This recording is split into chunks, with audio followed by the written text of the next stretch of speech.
MDH ಚನ masala. ಈಗ ಕಡಲೆ ಇರಲಿ, ಹಲಸಂಡೆ ಬೀಜ, ಕಪ್ಪು ಕಡಲೆ ಅಥವಾ ಬಿಳಿ ಕಡಲೆ, ಎಲ್ಲವೂ ಸ್ವಾದಿಷ್ಟವಾಗುತ್ತೆ.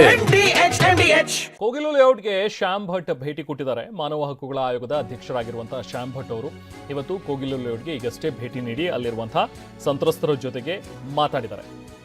ಅವ್ರ ಹತ್ರ ಮಾತಾಡುವಾಗ ನಿಮಗೆಲ್ಲ ನೋಟಿಸ್ ಕೊಟ್ಟಿದ್ರಾ ಅನ್ನುವಂಥದ್ರ ಬಗ್ಗೆ ಪ್ರಶ್ನೆ ಕೇಳಿದ್ದಾರೆ. ಇದೆಲ್ಲದಕ್ಕೂ ಕೂಡ ಇಲ್ಲ, ನಮ್ಗೆ ಯಾರೂ ನೋಟಿಸೇ ಕೊಟ್ಟಿಲ್ಲ ಅನ್ನುವಂಥದ್ದನ್ನ ನಿವಾಸಿಗಳು ಹೇಳ್ತಾರೆ. ಅದ್ರ ಜೊತೆಗೆ ನೀವೇನು ಕನ್ನಡದವರ, ಇಲ್ಲಿಯವರ ಅಥವಾ ಬೇರೆ ಭಾಗದಿಂದ ಏನಾದರೂ ವಲಸೆ ಬಂದು ಇಲ್ಲಿದ್ದೀರಾ, ಎಷ್ಟು ವರ್ಷದಿಂದ ಇದ್ದೀರಿ, ಇಂಥರ ಒಂದಷ್ಟು ಬೇಸಿಕ್ ಇನ್ಫಾರ್ಮೇಷನ್ಗಳನ್ನು ಪಡ್ಕೊಂಡಿದ್ದಾರೆ. ನಿವಾಸಿಗಳಿಂದ ಮಾಹಿತಿಯನ್ನ ಪಡ್ಕೊಳ್ತಾ ಇದ್ದಾರೆ ಅಧ್ಯಕ್ಷರು. ಸೊ ಹಾಗೆ ಪೊಲೀಸರು ಬಂದಾಗ ಇದೇ ರೀತಿಯಾದಂಥ ನೀವು ಮಾಹಿತಿಯನ್ನ ಅವ್ರಿಗೂ ಕೂಡ ಕ್ಲಿಯರ್ ಆಗಿ ಕೊಡಿ ಅನ್ನುವಂಥದ್ರ ಬಗ್ಗೆನೂ ಕೂಡ ಸಲಹೆ ಕೊಟ್ಟಿದ್ದಾರೆ ಶ್ಯಾಮ್ ಭಟ್. 3 ಕಿಲೋಮೀಟರ್ ದೂರದಲ್ಲಿ ಗಂಜಿ ಕೇಂದ್ರವನ್ನು ಕೂಡ ಓಪನ್ ಮಾಡಿದ್ದಾರೆ. ಆದರೆ ನಾವು ಅಲ್ಲಿಗೆ ಹೋಗೋದಿಲ್ಲ, ಯಾಕಂದ್ರೆ ನಾವು ಇಲ್ಲಿ ಹೋದ್ರೆ ನಮ್ಮ ಮನೆಗಳನ್ನೆಲ್ಲವನ್ನು ಕೂಡ ಇಲ್ಲಿ ಕಂಪ್ಲೀಟ್ ಆಗಿ ನೆಲಸಮ ಮಾಡಿ ಇಲ್ಲಿ ಬೇಲಿ ಹಾಕಿಬಿಡ್ತಾರೆ, ಮತ್ತೆ ನಮ್ಗೆ ಇಲ್ಲಿ ಒಳಗೆ ಬರೋದಕ್ಕೆ ಬಿಡೋದಿಲ್ಲ. ಸೊ ಹಾಗಾಗಿ ನಾವು ಎಲ್ಲೂ ಕೂಡ ಹೋಗಲ್ಲ, ನಮ್ಮ ಜಾಗದಲ್ಲೇ ನಾವು ಇರ್ತೀವಿ ಅಂತೇಳಿ ಈ ಸಂದರ್ಭದಲ್ಲಿ ಶ್ಯಾಮ್ ಭಟ್ ಅವ್ರ ಮುಂದೆನೂ ಕೂಡ ನಿವಾಸಿಗಳು ತಮ್ಮ ಅಳವನ್ನು ತೋಡ್ಕೊಂಡಿದ್ದಾರೆ.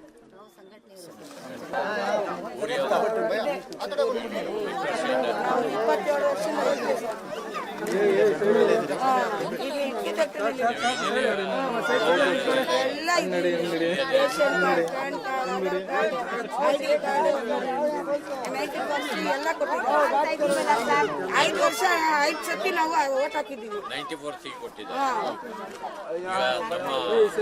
ಪೊಲೀಸ್ ವಿಂಗ್ನವ್ರು ಬರ್ತಾರೆ, ಅವರಿಗೆಲ್ಲ ಡಾಕ್ಯುಮೆಂಟ್ಗಳು ಅದೇ ಇದ್ರೆ ನೀವು ಎಂಕ್ವೈರಿ ಮಾಡ್ತಾರೆ. ಆ ಟೈಮಲ್ಲಿ ಕೊಡಬೇಕು ನೀವೆಲ್ಲ ಪ್ರಾಪರ್ ಆಗಿ. ಈಗ ಟೆಂಪರರಿ ಏನು ಅರೇಂಜ್ ಮಾಡಿದ್ದಾರೆ?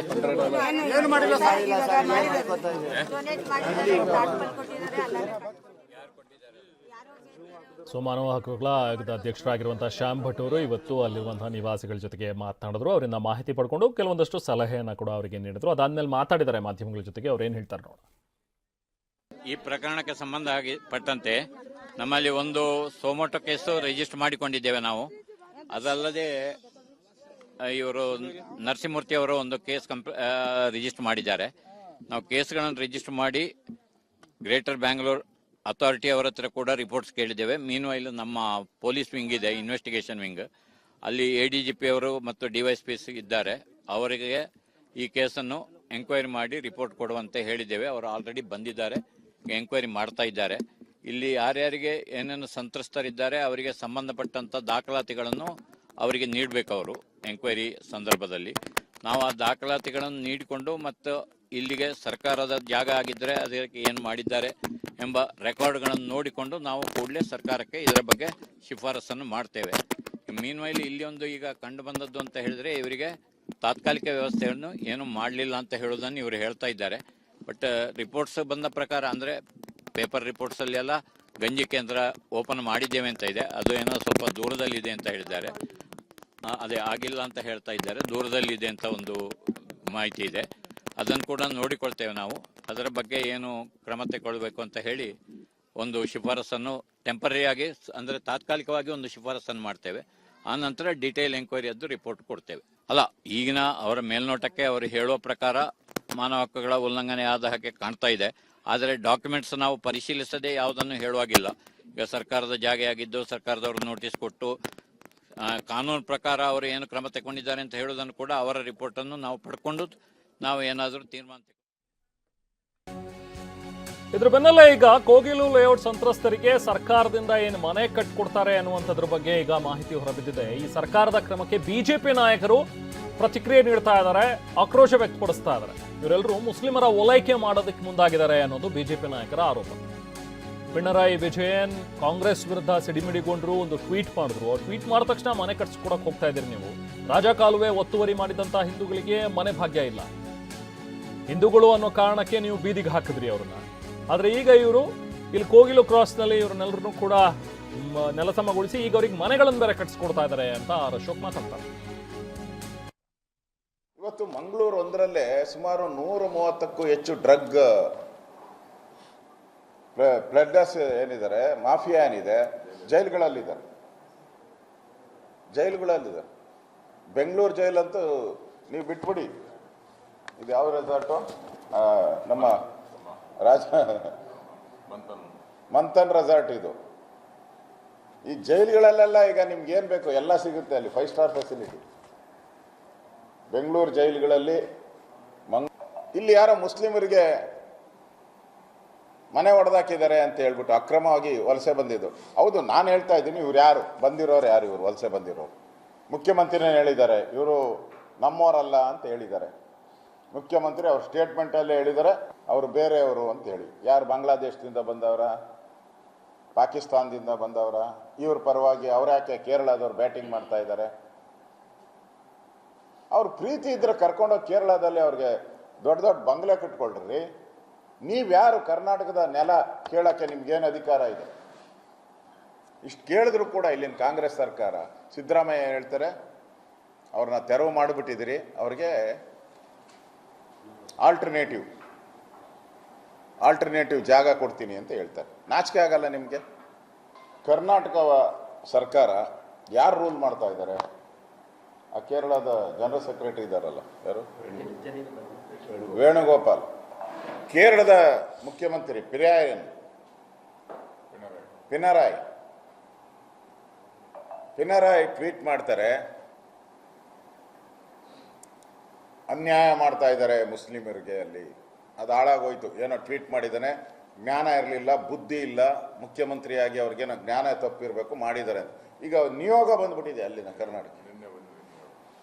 ಅಲ್ಲಿನ ಒಬ್ಬ MLA ನಿಯೋಗ ಬಂದು ಇಲ್ಲಿ ಪರಿಸ್ಥಿತಿ ಸರಿ ಇಲ್ಲ ಅಂತೇಳಿ ನಾಚಿಕೆ ಆಗಲ್ವಾ ನಿಮ್ಮ ಸರ್ಕಾರಕ್ಕೆ? ಹೆಂಗ್ರಿ ಬಿಟ್ರಿ ಅವ್ರನ್ನ? ಕರ್ನಾಟಕದ ನೆಲ ಜಲದ ಬಗ್ಗೆ ಗೌರವ ಇಲ್ಲ ಈ ಸರ್ಕಾರಕ್ಕೆ? ದಮ್ಮಿಲ್ವಾ ನಿಮಗೆ? ತಾಕತ್ತಿಲ್ವಾ? ಆ ಬಿಜಾಪುರದಲ್ಲಿ ಒಬ್ಬ ಸ್ವಾಮೀಜಿ, ಮಹಾರಾಷ್ಟ್ರದಿಂದ ಸ್ವಾಮೀಜಿ ಒಬ್ಬರು ಭಾಷಣ ಮಾಡೋಕ್ಕೆ ಬರ್ತಾರೆ ಅಂದರೆ ಏನು ಕೋರ್ಟ್ಗಳಿಗೆ ಹೋಗಿದ್ದೆ, ಲೋಯರ್ ಕೋರ್ಟು. ನೋಡಿ, ಕೋಗಿಲು ಕ್ರಾಸ್ ನಲ್ಲಿ ಅಕ್ರಮವಾಗಿ ಕಟ್ಟಡ ಕಟ್ಟಿದ್ದಾರೆ ಅಂಥೇಳಿ ಅದನ್ನು JCBಯಿಂದ ಅದನ್ನು ಏನು ಮಾಡಿದರು, ಆ ಬಿಲ್ಡಿಂಗ್ಗಳನ್ನೆಲ್ಲವನ್ನು ಕೂಡ ತೆರವು ಮಾಡಿದರು. ಅದನ್ನು ಖಂಡಿಸಿದರು. ನಾವು ಕೇರಳದವ್ರು ಬಂದುಬಿಟ್ಟು ಅಕ್ರಮವಾಗಿ ಕಟ್ಟಿದ್ದಾರೆ, ಅದಕ್ಕೆ ಬೀಳಿಸಿದ್ದೀವಿ ಅಂತ. ಒಂದೇ ಟ್ವೀಟ್ಗೆ, ಒಂದೇ ವೇಣುಗೋಪಾಲ್ ಅವರ ಟ್ವೀಟ್ಗೆ ಈ ಸರ್ಕಾರ ಏನು ಹೇಳ್ತು? ಇಲ್ಲ, ನಾವು ಅದನ್ನು ಸಾಲ್ವ್ ಮಾಡ್ತೀವಿ ಅಂದರೆ ಈ ಪಿಣರಾಯಿ ಯಾರು chief minister of Kerala, Pinarayi Vijayan ಅವರು ಟ್ವೀಟ್ ಮಾಡಿದ್ರು, ಕರ್ನಾಟಕ ಸರ್ಕಾರ ಏನಿದೆ ಒಂದು ರೀತಿ ಇದು JCB ಸರ್ಕಾರ ಅಂತ ಹೇಳಿದರು. ಅಂದರೆ ಕೇರಳದವ್ರನ್ನ ಎಲ್ಲರನ್ನೂ ಕೂಡ ನೀವು JCB ತೆಗೆದುಕೊಂಡು ಅವ್ರ ಮನೆಗಳನ್ನೆಲ್ಲವನ್ನು ಬೀಳಿಸಿದ್ದೀರಾ, ಕೇರಳದವ್ರಿಗೆ ರಕ್ಷಣೆ ಕೊಟ್ಟಿಲ್ಲ, ಇದು ಪ್ರಜಾಪ್ರಭುತ್ವ ವಿರೋಧಿ ಸರ್ಕಾರ, ಇದೊಂದು JCB ಸರ್ಕಾರ ಅಂತ ಹೇಳಿದರು. ಅದಕ್ಕೆ ಮುಖ್ಯಮಂತ್ರಿಗಳು, ಉಪಮುಖ್ಯಮಂತ್ರಿಗಳು ಖಂಡಿಸಿದ್ರು, ಈ ಥರ ಕೇರಳದ ಮುಖ್ಯಮಂತ್ರಿಗಳು ಮಾತಾಡಬಾರ್ದು ಅಂಥೇಳಿ. ಸಾಯಂಕಾಲ ಟ್ವೀಟ್ ಮಾಡ್ತಾರೆ Venugopal, general secretary of AICC. Tweet ಮಾಡಿದ ತಕ್ಷಣ ಏನು ಹೇಳ್ತಾರೆ? ಇಲ್ಲ, ಆ ಪ್ರಾಬ್ಲಮನ್ನು ಸಾಲ್ವ್ ಮಾಡ್ತೀವಿ ಅಂತ ಹೇಳ್ತಾರೆ. ಅಂದರೆ ಇದ್ರ ಬೆನ್ನಲ್ಲೇ ಚಲವಾದಿ ನಾರಾಯಣ ಸ್ವಾಮಿ ಕೂಡ ಮಾತನಾಡಿದ್ರು, ನೀವು ವೇಣುಗೋಪಾಲ್ ಗುಲಾಮರು ಆದ್ರೂ ಆಗಿ, ಇಲ್ಲ ಪಿಣರಾಯಿ ವಿಜಯನ್ ಗುಲಾಮರಾದ್ರೂ ಆಗಿ ಅಂತ ಹೇಳಿ ಬೆಂಗಳೂರಿನಲ್ಲಿ ಚಲವಾದಿ ನಾರಾಯಣ ಸ್ವಾಮಿ ಕಿಡಿಕಾರಿದ್ದಾರೆ. ಆದ್ರೆ ರಾಜ್ಯದ ಜನರನ್ನ ಗುಲಾಮರಾಗಿ ಯಾಕೆ ಮಾಡ್ತಾ ಇದ್ದೀರಿ ಅನ್ನೋದು ಇವರ ಪ್ರಶ್ನೆ. ರಾಜ್ಯದ ಜನರನ್ನ ಇನ್ನೊಬ್ಬರ ಮುಂದೆ ತಲೆ ತಗ್ಸುವಂತೆ ಮಾಡಬೇಡಿ ಅಂತ ಹೇಳಿ ರಾಜ್ಯ ಸರ್ಕಾರದ ವಿರುದ್ಧ ಚಲವಾದಿ ಆಕ್ರೋಶ ವ್ಯಕ್ತಪಡಿಸಿದ್ರು.